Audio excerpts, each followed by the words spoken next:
አሳየኝ። የሆነ ቦታ እማውቅህ እየመሰለኝ ነው። አይ ቴቴ፣ ሰው እንደው እንደ ህፃን እናቱን ያሳድጋል።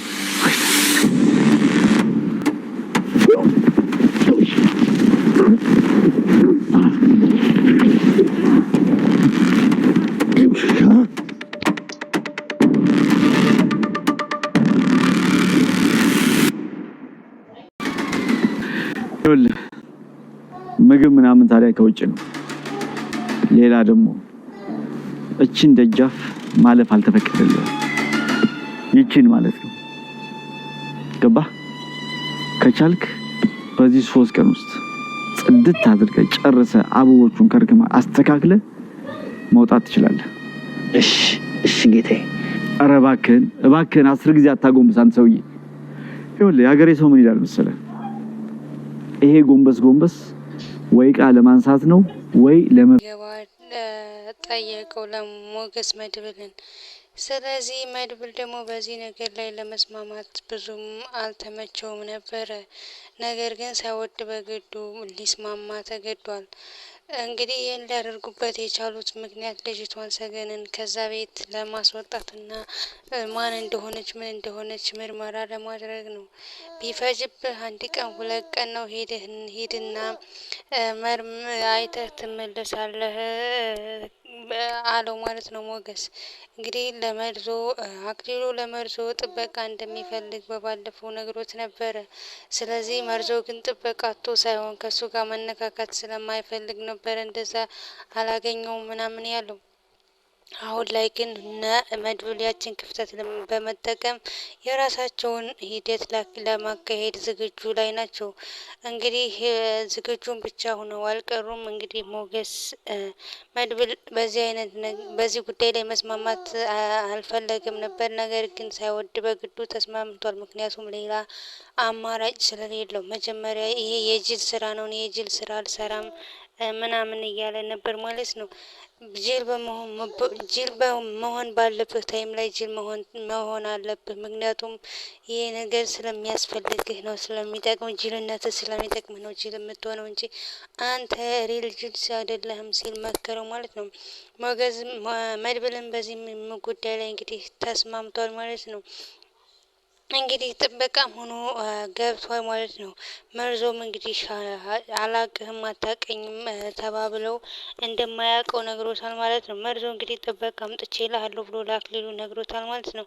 ትንኝ ራሱ ስትገባ እማኝ ጥበቃ ነው ያመጣውልህ፣ በዚህ ምንም ዝር አይልም ብሎታል ማለት ነው። እንግዲህ ለመርዞ ጉዳዩን አላስረዱትም። እንደዚህ ነው ብለው ቢነግሩት እሱ እንኳን እንደዚህ ብለው ቢነግረውት አይደለም ይቅርና አልስማማም ብሎ ነበር ማለት ነው። እንግዲህ መርዞም የተስማማበት ጉዳይ እንግዲህ ጥበቃ አግኝቼ እልሃለሁ ብሎ የለፈለፈው በቀደም ዳጣን ታውቃታለህ? ዳጣ የምትባል ሴት ታውቃታለህ ወይ ሲለው አዋቃታለሁ ብሎ ነበር አምልጦት። ስለዚህ ነገሩ ግራ ሲገባው ችግር ውስጥ የሚከተት አይነት ስለሆነ ምክንያቱም አክሊሉ መጥፎ ሰው እንደሆነ ስላወቀ እንግዲህ የት ነው የምታውቃት ምናምን ብሎ አፋጦ ሲጠይቀው ካየዋት ቆይቻለሁ፣ አውቃት ነበረ፣ ስጋ ቤት ነው ማውቃት ብሎ ነገረው ማለት ነው።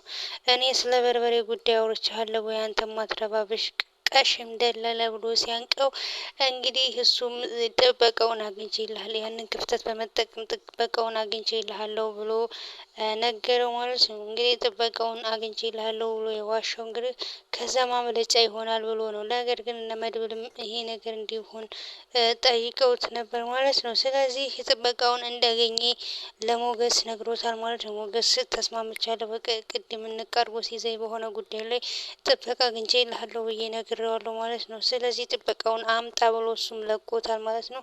እስከ ማታ የሆነች ጉዳይ ያለችብኝ ያችን ገዳድዬ ስመለስ ይዤው እመጣለሁ ብሎታል ማለት ነው። እሺ ብሎ አንተ ማትረባ መዳም ደላላ ይዘህና ብሎታል ማለት ነው። እሱም ለማስመጣት ተስማምቷል ማለት ነው። ስለዚህ ለሞገስ ነግሮት ነበር ማለት ነው። ሲነግረው እንግዲህ ጥበቃ አግኝቼልሃለሁ ብዬዋለሁ። ቅድም የሆነ ነገር ጠይቆኝ ዳጣን ከየት እንደሚያውቃት አላውቅም። ዳጣን ታውቃታለህ ወይ ብሎ ሲጠይቀኝ አዎ አውቃታለሁ ብዬ ግን ነገሩ ወደ ሌላ ቦታ እንደሚወስዳት ሳቅ አለ የስጋ ቤቱን ዳጣ ነው የማውቀው ብዬ ነገርኩት። በዛ ምክንያት ነው እንግዲህ ማምለጫ መስሎኝ ሲያንቀኝ ጥበቃ አግኝቼልሃለሁ ብዬ እየነገርኩት ብሏል ማለት ነው። ሰውዬ እንግዲህ ጥበቃው ተስማምቷል። እንግዲህ ጥበቃም ይዞ ሄዷል፣ ቃሉን በማክበር ማለት ነው። ጥበቃውን ይዞ ሲሄድ እንግዲህ የተፈጠረው ነገር በጣም ከባድ ነው። እሱ እንግዲህ ሰልፊሽ የሆነ ሰውዬ ነው አክሊሉ የሚባለው ሰውዬ ማለት ነው። አይሜን ለእናቲቱ ማንነቱን አይናገርም። እናቲቱ ልጅቷን ከቤትም ያስቀመጣት እንግዲህ እብድ ስለሆነች እና ስለሚንከባከባት ነው ማለት ነው። አንዴ ሚስቴ ናት፣ አንዴ እብድ ናት እያለ እንግዲህ ከቤት ልጅቷን አስቀምጧታል። ግን ደግሞ ልጅቷ ታለቅሳለች በየቀኑ በጣም ነው የምታሳዝነው እያለች ለነ ሉላ ስታወራቸው ነበረ። ሉላም እንግዲህ ጠጋ ብላ እንዴት ነው ሊሸጥ ነው ወይ ቤቱ ምናምን ብላ ስጠይቀው አዎ እሸጣለሁ ይላል። ግን ይሄን የመሰለ ቤት አያገኝም። ግን እሱን ሽጬ ሌላ የሚያምር ቤት በሱ በግማሽ ዋጋው እገዛለሁ እያለ ነው ሲላት፣ አይ ይሄን እንኳን መሸጥ የለበትም ነበረ እያለች ነገሮችን እየመረመረች ነው ማለት ነው። እንግዲህ ሉላ መድብል ሲወጣ አይቼዋለሁ ስትላት እናቲቱ ደንግጣ ነበር ማለት ነው። ልጁ ሞገስ ሳየው ሚን አክሊሉ ሳየው እንዴ ሲወጣ ስትላት፣ አይ አላየውም፣ እሱስ በስልክ የሆነ ጭቅጭቅ ላይ ነው፣ የሆነ ጭቅጭቅ ይዟል፣ ልጅቱን እንደዚህ አስቀምጦ እንትን ይላታል ያሰቃያታል፣ ለምን እንደማይለቃት እኔ አላቅም ስትለው እያለቻት ነበር። እሱን እንግዲህ አክሊሉን መጠየቅ ራሱን መጠየቅ ነው ምናምን ብላ ሉላም ዘጋችው ማለት ነው። ስለዚህ እናቲቱም ልጅቷን ጠጋ ብላ ለመጠየቅ ስትሞክር ያው ልጅቷ እውነት ብትናገርም አሁን ላይ እንዳሰሚያት ስላላ ከልጇ በላይ ማንንም ስለማታምን እናቲቱ የድሮ ልጇን ነው የምታውቀውና እንግዲህ ላግቶ ነው የተወለድኩት ከዚህ አካባቢ ነው፣ ግን ደግሞ ልጅሽ አግቶ ነው እኔን ያስቀመጠኝ፣ ፍቅረኛዬን ገለዋታል ብሎ መቃብር አስቆፍሮ ተምሶልኝ ሐውልት ተሰርቶልኝ፣ ግን እንደምታይኝ በቁም ያለው ሰው ነኝ እኔ። ፍቅረኛዬንም 10 ዓመት አሳስሮታል።